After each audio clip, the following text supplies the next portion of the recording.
No, we're not playing that one.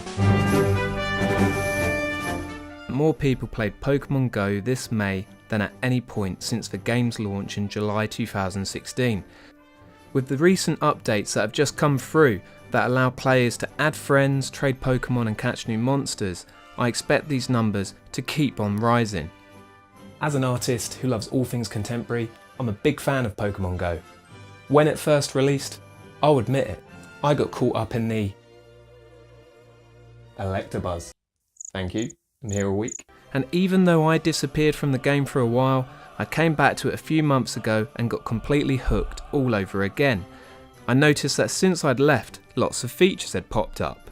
The buddy system, wherein you can walk with a Pokemon to level them up, reminiscent of the Pikachu Tamagotchi, that's definitely not what it's called, and the Pokewalker from Soul Silver and Heart Gold. You could now perform raids with 10 plus people in your local area for a chance at catching a hard to find or even a legendary Pokemon. There were also a number of quests and tasks to complete, such as battling at gyms, catching specific Pokemon types, and working on your ball throwing skills, which culminated with me finally catching a Mew in my nan's living room. But why am I making this video? Well, I've heard a lot of criticisms of Pokemon Go as of late, and I've seen a lot of channels claim that the game is dead or dying. And sure, there are plenty of criticisms of the app as a game, and I can understand why there would be. It's not perfect, and I totally get why people wouldn't enjoy it, but I would put a passionate hatred of it down to these few points.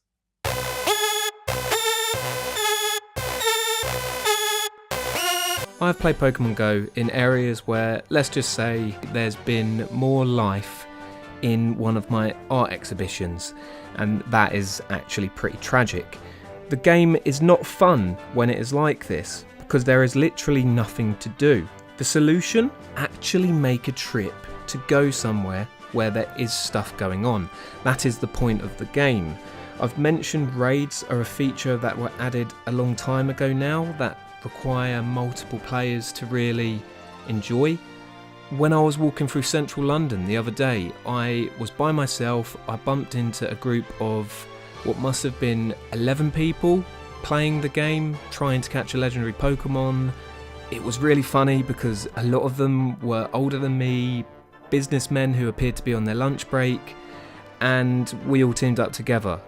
I feel like that's the type of interactions Nintendo wanted when they approved this game being released.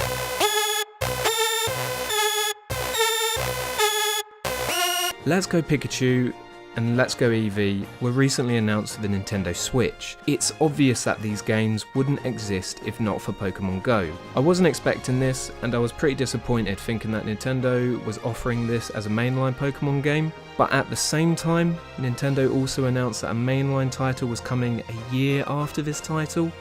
It softened the blow for me a little bit. I get that people want a true Pokemon game, and I get that they want it now, but it's not ready. I'd rather it was released in a year so the quality is up to scratch, and to be completely honest, let's not pretend that X and Y launched with that much content in them. When you finish those games, the experience was pretty much it. You beat the Elite Four and you caught a few legendaries and you were done. I'd quite like a step up from Sun and Moon for the next title, to be honest, and I'm happy to wait for it.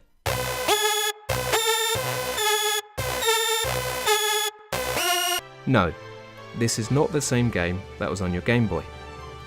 Yes, the battle system is ridiculously dumbed down. Yes, you have to walk, which is an inconvenience if you dislike walking. I guess what I want to say is that is the point. This is an app designed to appeal to both fans and casuals, not just one group.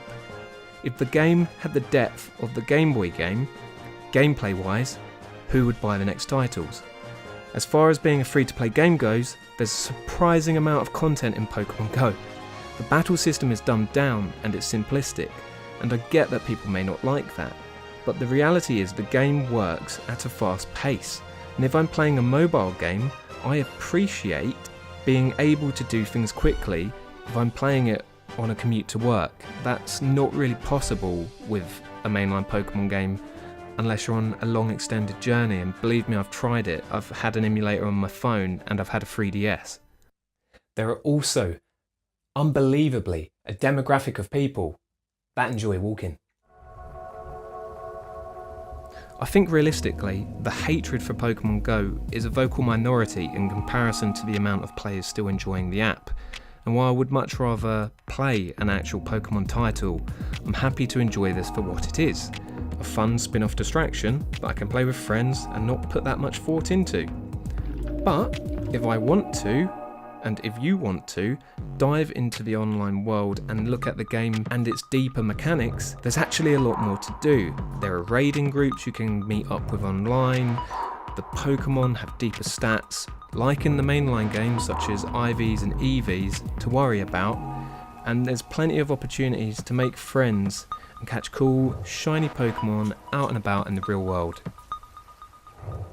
Pokemon Quest is another free-to-play Pokemon game that just hit the App Store and the Android Store, I think that's what it's called, and obviously it hit the Switch a little while ago. Quite a fun little spin in its own right, and I've quite enjoyed playing it. What do you think of Pokemon Go? Do you still play it, or do you hate it? Let me know what you think in the comments below, and let me know why. And of course, feel free to add me if you'd like someone to play with. Now, if you enjoyed this video, please click the subscribe button and please click the bell. Really help a small channel like this stand out against one of the bigger ones. Thank you.